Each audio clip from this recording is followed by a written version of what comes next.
Hi there, my name is Paul Zajac. I'm Charlie Steckel. Welcome to D&DSPN. This is the channel where we smash together Dungeons and Dragons and sports commentary. Kind of. Charlie, thanks for joining me today.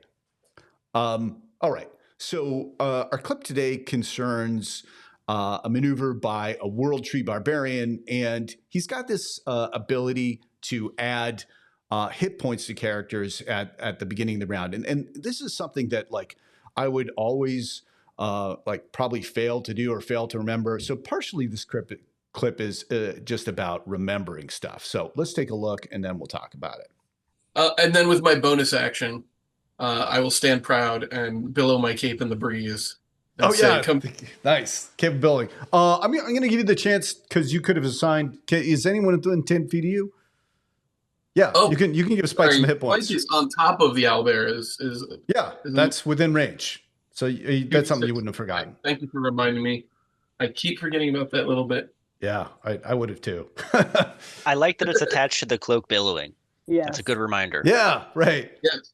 So I think it was, it was funny. It was Bill again who put the two together, and I hadn't thought about it, and Pinder, who's playing the World Tree Barbarian, hadn't thought of it. But I do like that idea of using something in game to remind you about something else. I don't know. What do you think, Charlie? Well, I think it's a great idea, and it adds flavor and flair to what normally is a pretty benign item. When you think about that Oh yeah. billowing, it's more of an affectation than anything. And if you're going to use it proudly. And that vitality barbarian thing, that's a pretty valuable skill for a player to have, especially one that's normally just meant for causing damage. Right. Yeah. Yeah. And so if you miss out on that, you're really missing out on a core part of this build. One of the things I thought I'd ask you, just because I know you play a lot of online games, as do I. I think people have tips for like how to remember things in live games, like where if they're trying to remember concentration, you got these concentration counters you put on your characters, or I've heard somebody else use like a tea light to remember concentration or remember special abilities, and not so many of those apply to online.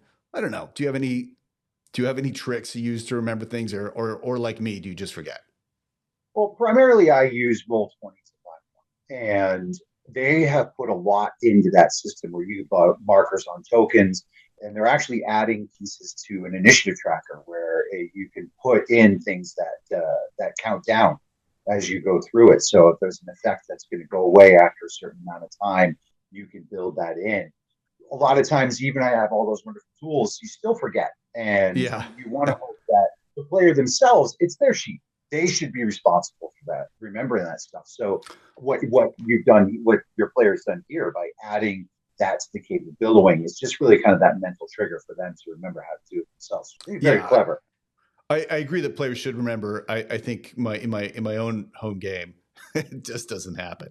Okay, well, I guess that's the tip, really. I love that linking some sort of other mundane object to your ability so you can remember it. All right, that's it for this episode. If you want to see the full battle, I think I already mentioned you can check it out on our second channel, D&DSPN, The Deuce, and the link for that is down below. Thanks for watching, everybody.